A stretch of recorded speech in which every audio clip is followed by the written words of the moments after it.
Gold, trusted gold buyers. మీరు తాకట్టు పెట్టిన బంగారాన్ని విడిపించి ఈ రోజు ఉన్న మార్కెట్ ధరకు కొనబడను.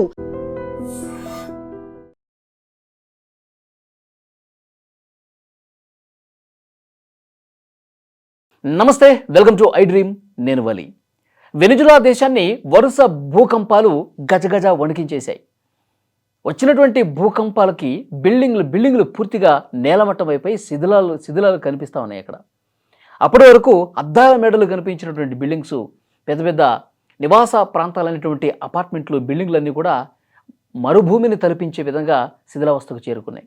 మొత్తం ఎక్కడికక్కడ శిథిలాలే కనిపిస్తూ ఉన్నాయి. మొత్తం సిమెంటు, దిమ్మెలు, పడిపోయినటువంటి రాళ్ళు అన్నీ కూడా అసలు ఇక్కడ ఇళ్ళుండేవా, ఇక్కడ బిల్డింగ్లు ఉండేవా అన్న విధంగా పరిస్థితి మారిపోయింది. నిజంగా ఆ దృశ్యాలు చూస్తుంటే చాలా బాధ కలుగుతోంది. అఫీషియల్గా అక్కడ ప్రభుత్వం ఇచ్చినటువంటి రిపోర్టు మధ్యాహ్నం 3 గంటల సమయానికి నేను చెప్తున్నాను, 164 మంది చనిపోయారు. అఫీషియల్గా వాళ్ళు అనౌన్స్ చేసింది. ఇప్పటి వరకు 164 మంది చనిపోయారు. 1500 మందికి పైగా గాయాలతో, రక్తమోడుతో గాయాలతో ఆసుపత్రిలో చికిత్స పొందుతున్నటువంటి పరిస్థితి ఉంది. ఇంకా నెంబర్ పెరుగుతూనే ఉంటుంది. ఎందుకంటే శిథిలాల లోపల చాలా బిల్డింగ్లు పడిపోయినాయి, చాలా హోటల్స్ పడిపోయినాయి. బిల్డింగ్స్ లోపల ఇంకా ఎంతమంది ఉన్నారు, ఎంతమంది చిక్కుకుపోయారు, వాళ్ళలో ఎంతమంది చనిపోయి ఉన్నారు, ఎంతమంది కొన ఊపిరితో ఉన్నారు, లోపల ఇంకా ఎంతమంది పురుషులు ఉన్నారు, మహిళలు ఉన్నారు, చిన్నపిల్లలు ఉన్నారు, ఇంకా ఏం తెలియని పరిస్థితి. రెస్క్యూ జరుగుతుంది, సహాయ కార్యక్రమాలు చాలా వేగంగా జరుగుతున్నాయి. ఇక్కడ ప్రభుత్వాలు వెంటనే స్పందించాయి. పక్క దేశాలు కూడా వెంటనే అక్కడ ఏదో ఒకటి సహాయం చేయడానికి వాళ్ళకి ఫ్లైట్లు పంపిస్తూ ఉన్నాయి, మెడిసిన్స్ పంపిస్తూ ఉన్నారు. కానీ చాలా బాధాకరం, వెనిజులా చరిత్రలోనే ఎప్పుడూ జరగనటువంటి ఒక అతిపెద్ద డిజాస్టర్ అక్కడ జరిగింది. వరుసగా 2 భూకంపాలు అండి. అంటే ఒక భూకంపం వచ్చిన తర్వాత ఏదో ఒక చిన్నపాటి ప్రకంపనలు వస్తూ ఉంటాయి, మనం రెగ్యులర్గా చూస్తూ ఉంటాం ఎప్పుడన్నా భూకంపం వచ్చినప్పుడు. కానీ ఇక్కడ 2 భూకంపాలు క్షణాల వ్యవధిలో, కేవలం 39 సెకండ్ల గ్యాపు, ఒకదాని తర్వాత ఇంకొకటి. ఫస్ట్ది 7.1 తీవ్రత వస్తే, 7 దాటిందంటే తీవ్రత వచ్చినట్టే. 7.1 తీవ్రత వస్తే 39 సెకండ్ల తర్వాత 7.5, అంటే దానిని మించినటువంటి ప్రకంపనలు, భూకంపం వచ్చింది అక్కడ. వెనిజులా దేశానికి సంబంధించి ఆ దేశ రాజధాని కరాకస్తో పాటు ఇంకొక తీర ప్రాంత నగరం ఉంది, లా గువైరా. ఆ లా గువైరా అతిపెద్ద డిజాస్టర్ జోన్గా మారిపోయింది ప్రస్తుతం. అక్కడ మిగతా చిన్న పట్టణాలు, నగరాలు ప్రకంపనల దాటికి ఇబ్బంది పడ్డాయి, కానీ ఎక్కువగా ఎఫెక్ట్ అయినటువంటి పట్టణం ఇదే, లా గువైరా. ఈ లా గువైరాలో నిజంగా సోషల్ మీడియాలో ప్రస్తుతం ఒక ఫోటో అయితే వైరల్ అవుతోంది. లా గువైరా సిటీలో ఉన్నటువంటి మకుటో ప్రాంతంలో ఒక స్టార్ హోటల్ ఎడ్వర్డ్ దాని పేరు. 10 అంతస్తుల ఒక అందమైన బిల్డింగ్ అండి. హోటలు అద్దాల మేడలా ఉంది. అంటే ఈ ప్రమాదం జరగకముందు, ఈ భూకంపం రాకముందు ఆ హోటల్ ఏ విధంగా ఉంది, ప్రస్తుతం భూకంపం తర్వాత దాని పరిస్థితి ఏంటో చూస్తే నిజంగా కన్నీళ్ళు వస్తాయండి. అంత బాధ గొలిపే విధంగా ఆ సీన్ కనిపిస్తోంది. ప్రకంపనల తర్వాత, భూకంపం తర్వాత 7.5 తీవ్రత వచ్చిన తర్వాత ఒక్కసారిగా మొత్తం పేక మేడలా కూలిపోయింది. ఎక్కడికక్కడ శిథిలాలు కనిపిస్తూ ఉన్నాయి. ఆ హోటల్లో పెద్ద పెద్ద పార్టీలు, సంపన్నులు ఉండేటువంటి పెద్ద పెద్ద మీటింగ్స్ జరుగుతూ ఉంటాయి. ఎవరైనా ఏదైనా క్రీడలకు సంబంధించి పోటీలు జరిగితే ఆ ప్లేయర్స్, సెలబ్రిటీలు అందరూ కూడా ఆ హోటల్లో స్టే చేస్తారంట. మరి ఈ ప్రమాదం జరిగినప్పుడు అందులో ఎంతమంది ఉన్నారు, ఎవరెవరు ఉన్నారు, వాళ్ళ పరిస్థితి ఏంటి, ఇంకా ఏం తెలీదు. పెద్ద పెద్ద ప్రక్రియలను తీసుకొచ్చి సహాయ కార్యక్రమాలు జరుగుతున్నాయి. పెద్ద పెద్ద రాళ్ళని తొలగిస్తూ ఉన్నారు. కింద బేస్మెంట్ మాత్రం మిగిలింది. మొత్తం 10 అంతస్తులు ఒక్కసారిగా కిందకి కూలిపోయిందండి. ఆ 10 అంతస్తుల్లో ఏ రూమ్లో ఎవరున్నారు, ఎంతమంది ఉన్నారు, అందులో పురుషులు ఎంతమంది, పిల్లలు ఏమైనా ఉన్నారా, ఇదంతా రావడానికి ఇంకా 2 రోజులు సమయం పట్టే అవకాశం అయితే కనిపిస్తోంది. నిజంగా అత్యంత దారుణంగా అక్కడ సీన్స్ కనిపిస్తూ ఉన్నాయి. నిజంగా ప్రజలందరూ కూడా ఒక అలర్ట్ మెసేజ్ పంపించేశారు. ఎందుకంటే ఈ కరాకస్, లా గువైరాతో పాటు మిగతా పట్టణాల్లో కూడా పెద్ద ఎత్తున ప్రకంపనలు వచ్చినాయి.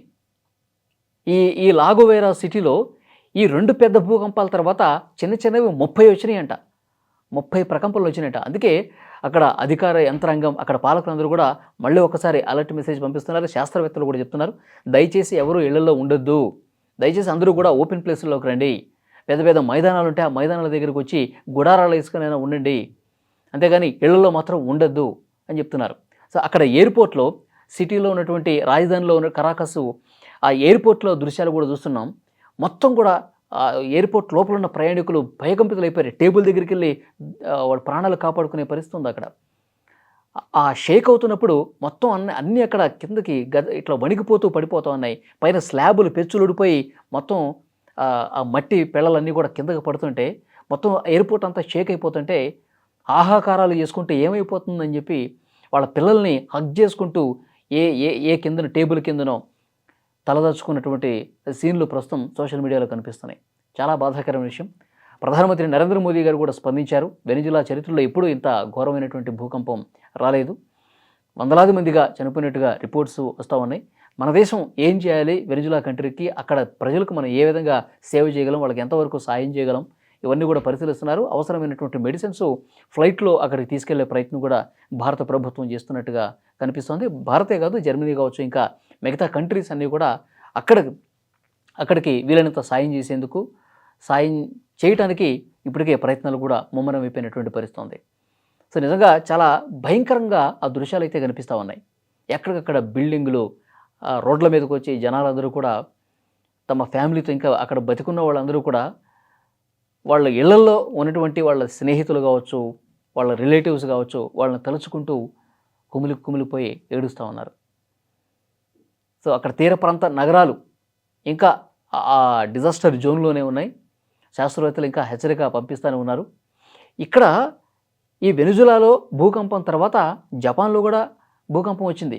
అక్కడ కూడా సోషల్ మీడియా అంటే అక్కడ ప్రాణాలు పోయేంత పరిస్థితులు రాలేదు, కానీ అక్కడ ఆ భూమి షేక్ అయినటువంటి దృశ్యాలు, అపార్ట్మెంట్లు, అక్కడ ఉన్నటువంటి షాపింగ్ మాల్స్ షేక్ అవుతున్నటువంటి దృశ్యాలు కూడా వస్తూ ఉన్నాయి. అమెరికాలో కాలిఫోర్నియాలో కూడా భూమి ప్రకంపనలు కనిపించాయి ఆ టైంలో. ఇక్కడ మన భారతదేశంలో పుల్వామా ప్రాంతంలో కూడా ఈ భూమి కంపించినటువంటి, స్వల్ప స్థాయిలో కంపించినటువంటి దృశ్యాలు కూడా వస్తూ ఉన్నాయి.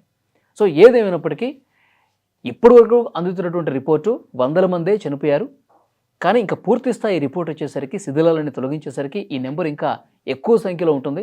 ఆసుపత్రిలో చాలామంది చికిత్స పొందుతున్నారు. వాళ్ళు కూడా కొన ఊపిరితో ఉన్నటువంటి పేషెంట్స్ కూడా ఉన్నారు. మరి ఈ నెంబర్ ఎంతవరకు ఉంటుంది? శాస్త్రవేత్తలు ఒక అంచనా వేస్తూ ఉన్నారు. నిజంగా ఈ ప్రకంపనలో ఈ బిల్డింగులు కూలిపోయిన పరిస్థితి చూస్తే వేలల్లోనే మరణాలు ఉంటాయి, ఇంకా తక్కువైతే ఉండవని కూడా అంచనా వేస్తుంటే చాలా బాధ కలుగుతోంది. ఈ సమయంలోనే తగినంత సాయం చేయాలి. వీలైనన్ని ఎక్కువ దేశాలు ఈ గాయపడ్డ దేశానికి సాయం అందించాలని చెప్పి కోరుతా ఉన్నారు.